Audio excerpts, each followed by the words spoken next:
As this Chicago Bears coaching staff continues to go under the microscope, it feels like right now there are too many players who aren't being utilized properly or put in the best position to be successful individually.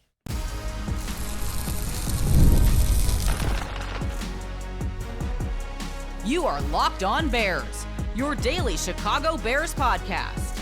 Part of the Locked On Podcast Network, your team every day. This is Locked On Bears, and I'm your host, Lauren Cox. I'm here to bring you your daily, in-depth Chicago Bears news and analysis. You can follow me on Twitter at CoxSports1. You can follow the podcast at Locked On Bears on TikTok, Instagram, Facebook, Twitter, and the Locked On Bears YouTube channel, where you can keep up with all of our video podcasts as well. Thanks for making Locked On Bears your first listen today. We're part of the Locked On Podcast Network, your team every day. Today's episode is brought to you by our friends at Prize Picks, the better way to play daily fantasy sports. Go to prizepicks.com/lockedonnfl to win $50 instantly when you play $5.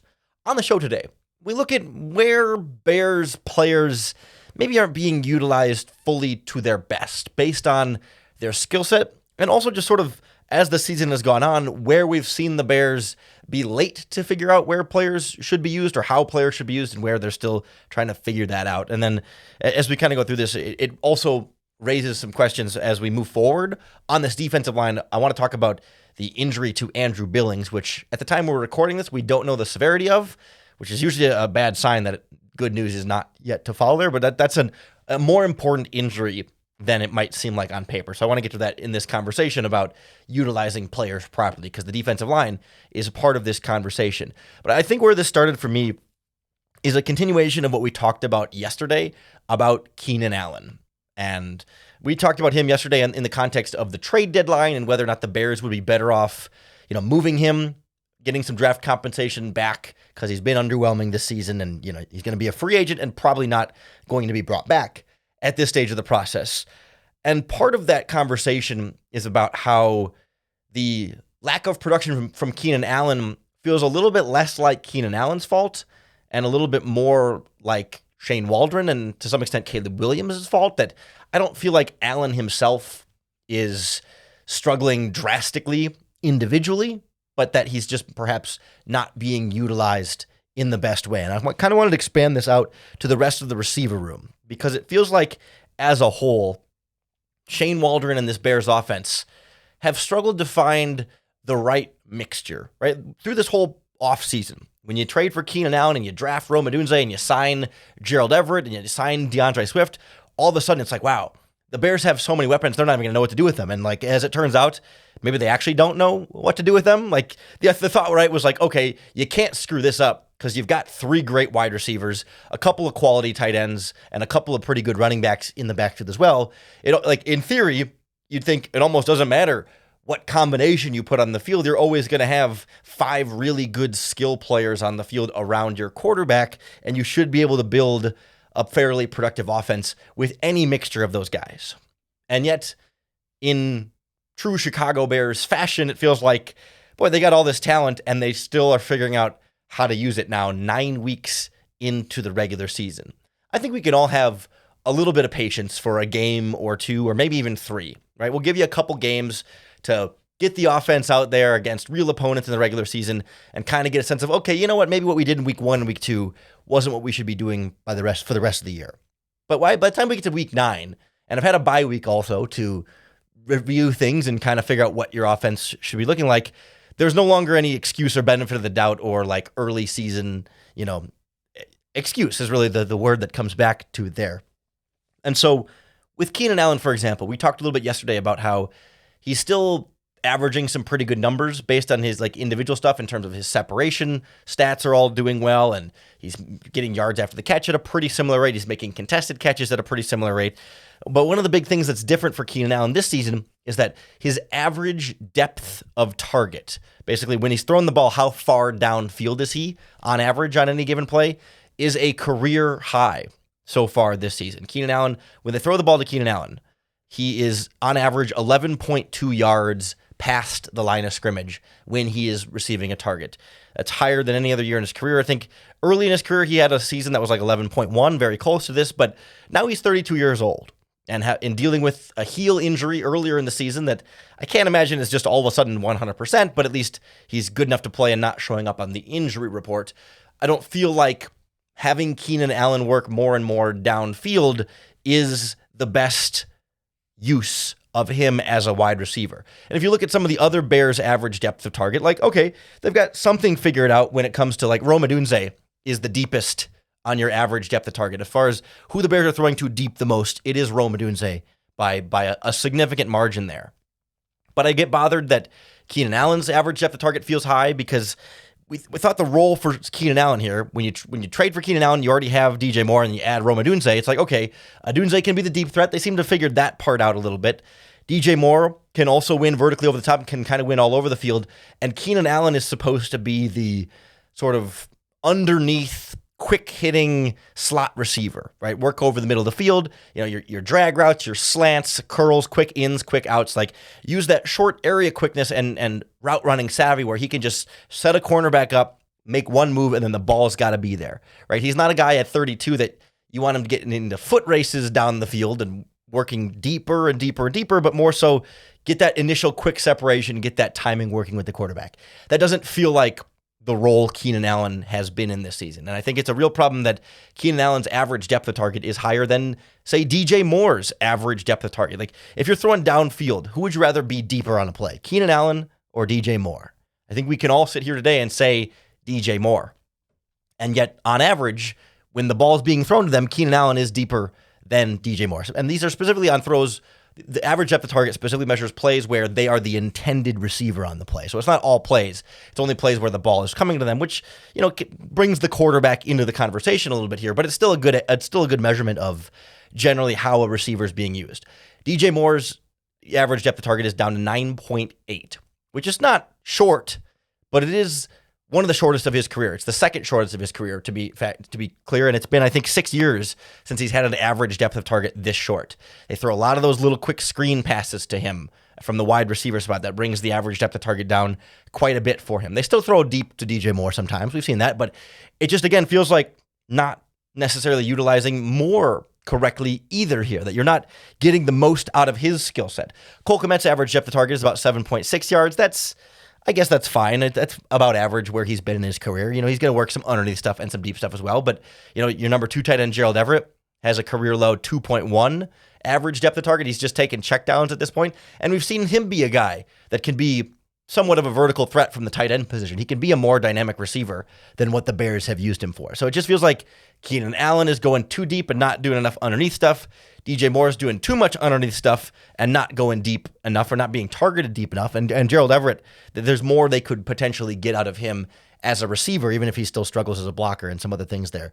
Plus, just in general, not getting Cole Kmet involved enough in the offense and just not distributing targets the way that this offense needs to get the most out of all these pass catchers. That was such the emphasis of the offseason, to get weapons for Caleb Williams. They got the weapons. Ryan Poles did his end of the bargain, and it doesn't feel like the offensive coordinator is holding up his side of the deal there, and that's part of, but not entirely, but part of what is holding this Bears offense back.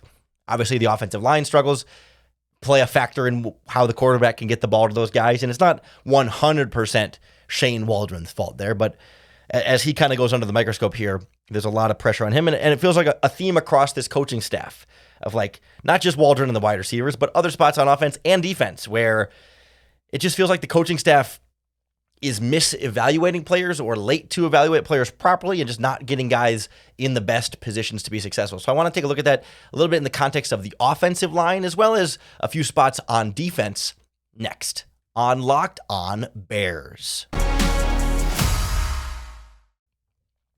This episode of Locked On Bears is brought to you by our friends at Ultimate Pro Football GM. They're back, and they've added an amazing new game mode that you need to hear about.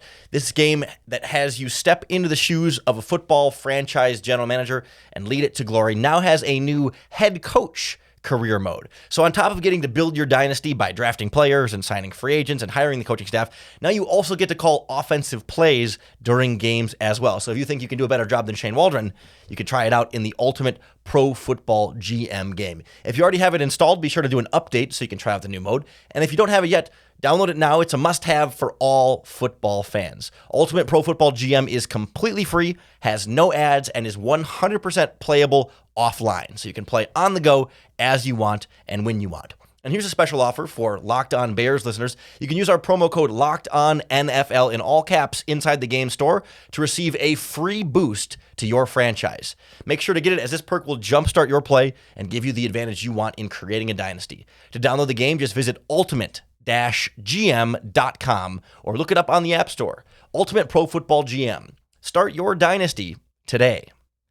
The Locked On Bears podcast is also brought to you by PrizePicks, the better way to play daily fantasy sports, because PrizePicks puts you in complete control. Unlike the other daily fantasy platforms where you're setting a lineup and competing against 500 other lineups, and you only win anything if you get first or second place, with PrizePicks, you are going against the house. PrizePicks sets stat projections for players, and you pick whether they will get more or less than their PrizePicks projection. So you can look at this Bears game on Sunday. Caleb Williams is passing yards is at 213.5. DeAndre Swift, 72.5 rushing yards. You pick two or more players, you can win up to 100 times your money on PrizePicks. Download the app today and use our promo code LOCKEDONNFL to get $50 instantly after you play your first $5 lineup. Whether your lineup is correct or not, that's okay. Either way, they're going to add an extra $50 into your account when you use that promo code LOCKEDONNFL. PrizePicks. Run your game. The wide receiver position is kind of the easiest one to see and feel when players aren't getting used properly or to their best strengths in their skill set.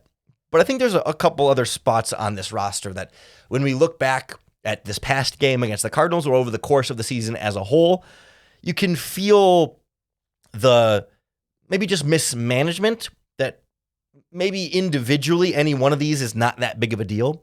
But when you start to add them up at multiple players at multiple positions across the roster and on top of the wide receiver stuff we just talked about, it becomes enough of a concerning trend here where you got to question a little bit how well this coaching staff evaluates its own talent and knows how to utilize them properly.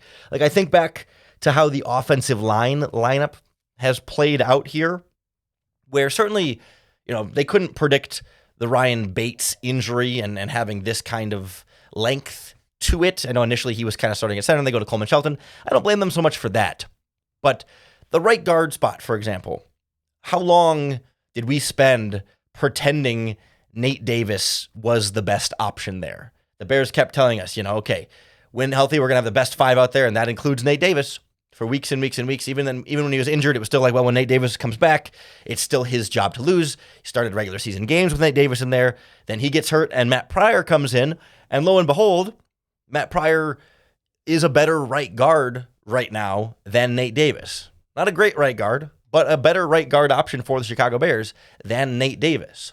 And it has taken them way too long to figure that out. But now all of a sudden, when Nate Davis is a healthy scratch in these games, not traded at the NFL trade deadline, unfortunately, that tells you that the Bears are basically admitting, yeah, hey, we were wrong. Whoops. We shouldn't have been starting him up to that point. You know what I mean? Like, it's an admission of like, yeah, wait a minute. We were probably insisting a little bit too much that this guy play, and it turns out, oh, whoops, the other guy that was in that competition is now the starter. Like, when you think back to the beginning of training camp, Nate Davis was your starting right guard, and Ryan Bates was really the competitor with him. Matt Pryor was your third choice at right guard, and so far this season, he's been your best choice at right guard. Not a great choice, but your best choice at right guard. In the meantime, they were also playing him at right tackle and having him work as the backup right tackle in there and kind of be your top backup right tackle option while Larry Borum was injured. So you didn't have much offensive tackle depth besides an injured Karana Magaji and an injured Larry Borum. So because they got right guard wrong, then it led them to rely on other players, other spots. There's this ripple effect down the roster. You can even say this one's a little bit more of a stretch, but you can rope in the Bill Murray conversation here too, where He's a guy who's your second or third string left guard throughout most of this process. Tevin Jenkins gets hurt, and Bill Murray eventually ends up getting in the lineup and then plays really well when he was on the field.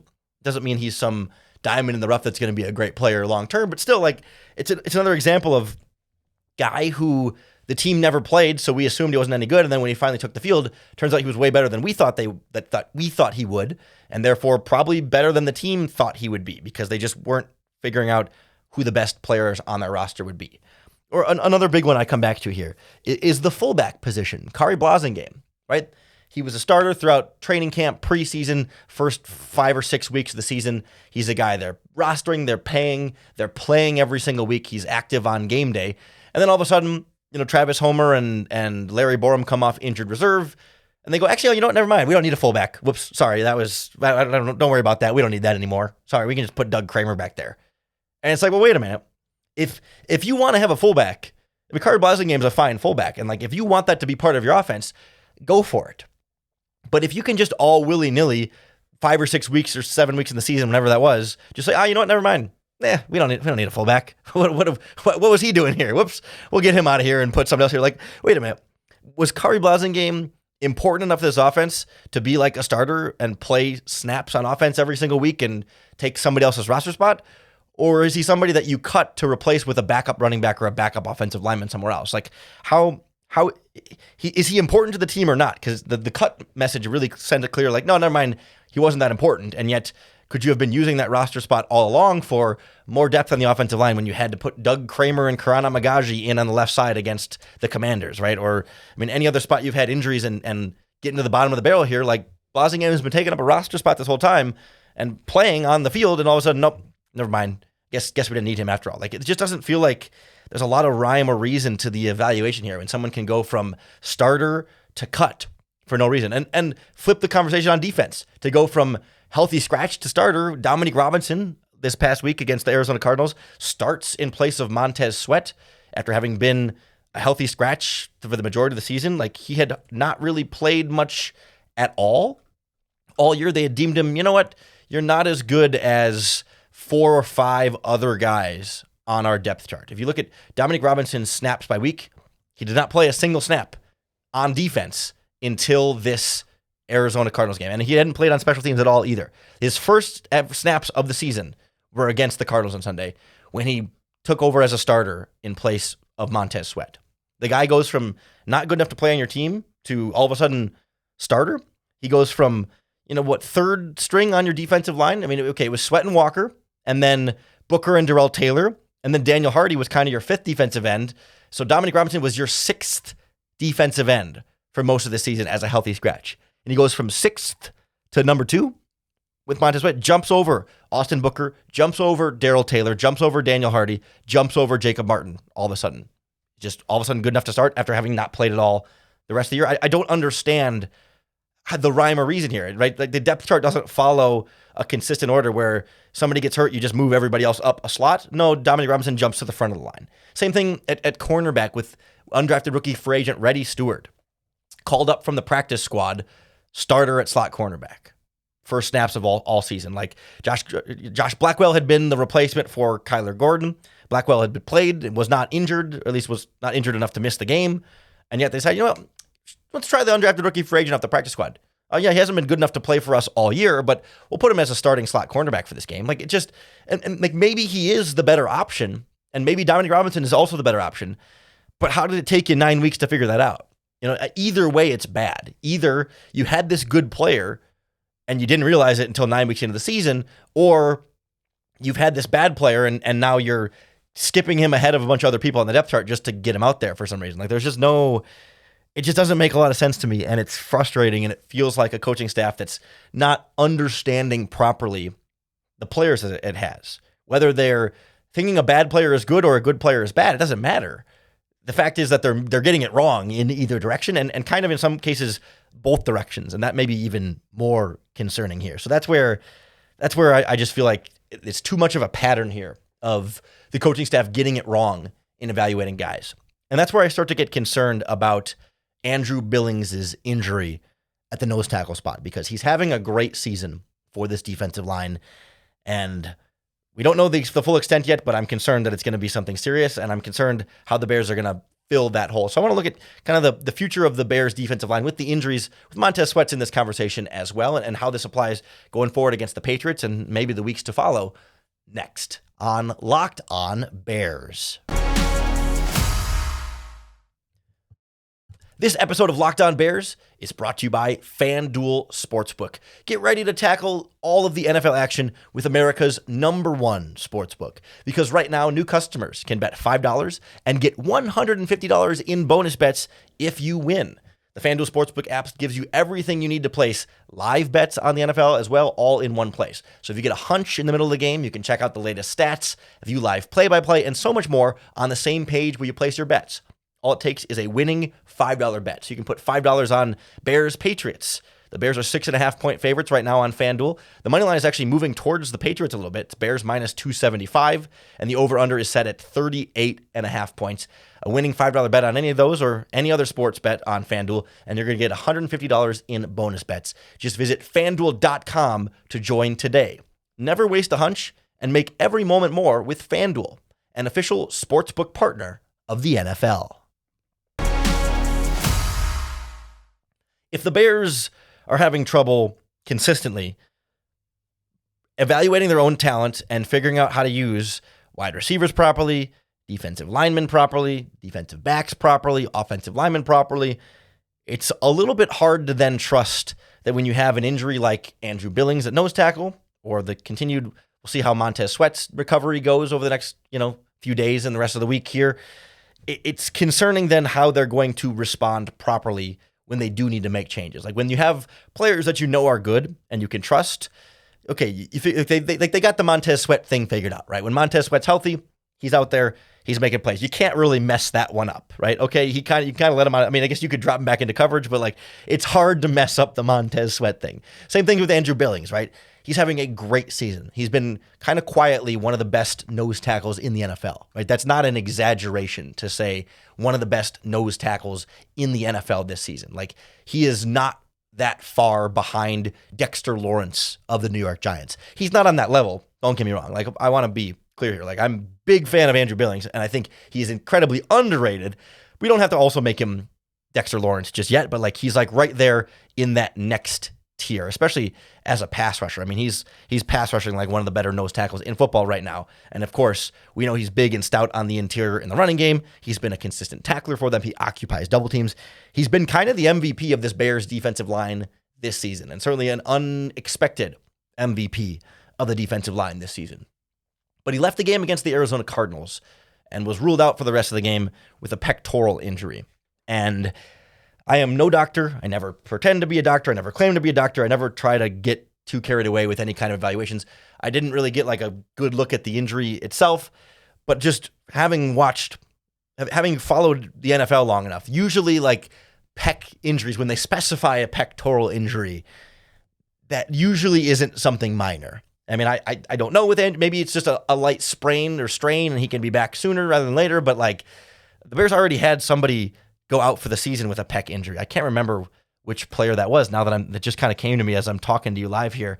I'm glancing at the list. Bill Murray. I'm pretty sure it was Bill Murray. If you're playing along at home, I'll give you the points if you said Bill Murray. I'm pretty sure Bill Murray's injury that put him out for the year was a pec injury. I think it's a torn pectoral. When I see injury and then pec right away, it's a pretty specific area and something that generally, if it hurts enough to take him out of the game like that, it might be something more serious. As I'm recording this on Tuesday, we haven't gotten a concrete update on Andrew Billings' injury. I apologize if an injury update comes out before you get a chance to listen to this, or maybe before this even is published and recording, but that's the nature of the daily podcast game here. But nonetheless, I'm expecting Andrew Billings to miss, at the very least, some time, if not the rest of the season. And he's been your most consistent player on the interior of your defensive line. That's not meant to be a shot at Gervon Dexter. I'm talking consistency here, top to bottom. Snap in and snap out. Dexter has had some great plays as well, but he has more ups and downs, whereas Billings is a little bit more, veteran, solid. You kind of know every single snap. You're getting the same sort of thing from him. Dexter has a little bit more of the ups and downs along the process. The Bears have been thin on the defensive line all season. Zach Pickens was injured for the first month and a half or so of the year. He's finally back and healthy and in the rotation. As soon as he's back, Andrew Billings goes out. You still have Montez Sweat missing a game, at least against the Cardinals. We'll see how this week of practice goes against the Patriots. So you're missing potentially as many as 2 starters again on the defensive line. Last week, it was Dominique Robinson who stepped up into that starting role for Montez Sweat. And for Billings, Zach Pickens, because Billings left during the game, right? It wasn't like someone took over as the quote-unquote starter, but Pickens definitely saw a pretty big bump in playing time on the interior there. He was kind of the next man up. Chris Williams played quite a bit, and that was still basically it. They kind of just stuck with a 3-man rotation on the interior there. Plus, they always kicked DeMarcus Walker inside on passing downs. But we didn't see Byron Cowart play, against the Patriots at all, or excuse me, against the Cardinals at all here. So I'm just concerned that if you're missing Sweat and Billings, if you're starting Dominique Robinson and Zach Pickens on the defensive line instead of Sweat and Billings, that's a pretty significant drop back. And after this Bears defense just played its worst game of the season against Arizona, a lot of that feels like you can start pinpointing it up front because Arizona gashed them in the running game. It wasn't as though Kyler Murray was throwing up and down the field for 300 yards in that game. It was James Conner and company running all over you with big plays and a bunch of extra yards after the contact there. And you can't help but wonder if you have a full game of Montez Sweat and Andrew Billings, how much of a difference that makes for Tremaine Edmonds and TJ Edwards trying to slow things down in that regard and keeping them free from blockers getting so quickly and cleanly to the second level to break open some of those big running plays. Now, the good news is you're playing the New England Patriots, who are the 30th ranked offense in the NFL, 32nd in yards, 30th in points, but they have run the ball decently well. Ramondre Stevenson is a tough, physical, power running back. They're, I think, 14th in yards per carry this season. They've had to pass a lot because they've been losing a lot. And they're still a bad offense, don't get me wrong. But if I'm the New England Patriots, I want to help Drake May by running the ball as effectively as possible. And I'm looking at a Bears defense that gave up a bunch of rushing yards to the Cardinals last week, and now is going to probably be missing their nose tackle and might be missing their top defensive end again.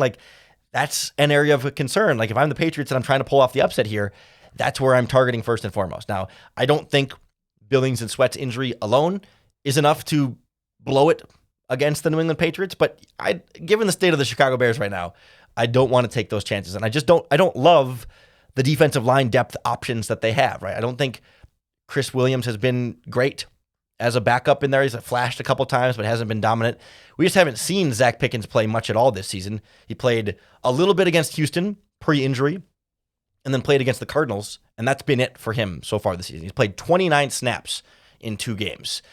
It's not enough for me to say, okay, he's made a step forward or whatever, or not yet. It's just the jury's still out on Pickens, but young player who we need to see more from than we've seen in the past. And Pickens and Dexter on the interior doesn't feel like enough for me. I mean, does that mean the Bears need to go out and sign somebody? I mean, you've got a couple of other undrafted guys on your practice squad. You got Deshaun Mallory, the defensive tackle from training camp, is there. You've got Jamari Croma, the defensive end from training camp, but that's about it.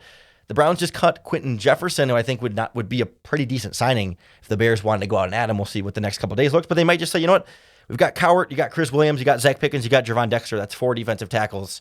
They can handle that rotation. Plus Walker can kick inside a little bit more too and piece it together and make it work. But I hate to be in the piece it together and make it work game right now when I don't trust that this coaching staff will be able to identify properly how the defensive tackles should be utilized and rotated. Will they be put in the best position? Will the best defensive tackles get the most playing time here? I imagine it'll be Pickens and Dexter, and you kind of just roll with them because they're your draft picks, they're your young guys, and they're going to make mistakes sometimes, but you just got to live with it because they're developing and you want them to have that experience. But if it was my job security on the line, I don't know that would be strong enough for me personally to feel super, super confident in. So we're gonna have to keep our fingers crossed and hold our breath that this Bears defensive line can figure some things out against a Patriots offensive line that's not very good either. So maybe there's an opportunity there to get some things figured out and bounce back just a little bit before the schedule really kicks up into overdrive with Packers, Vikings, Lions looming on the horizon here. Certainly we're not done looking at this Patriots team. We got to do crossover Thursday tomorrow with Mike Zbiotics from Locked On Patriots here on the Locked On Podcast Network. So come on and check out that episode of Locked On Bears again tomorrow. Hit that subscribe button on YouTube or wherever you're listening to the podcast. That's going to be the best way to keep up with all of our daily, in-depth Chicago Bears news and analysis. Thanks for making Locked On Bears your first listen today. We're part of the Locked On Podcast Network, your team every day. If you're looking for a second listen, go check out the Locked On NFL podcast. Comes out twice a day. Once in the morning with Tyler Rowland, and then you go to the barbershop with Tony Wiggins in the afternoon for football talk spanning across the entire NFL. All the latest trade deadline updates coming your way in the Locked On NFL podcast feed. Coming back tomorrow. Make Locked On Bears your first listen once again in exchange for another opportunity to bear down.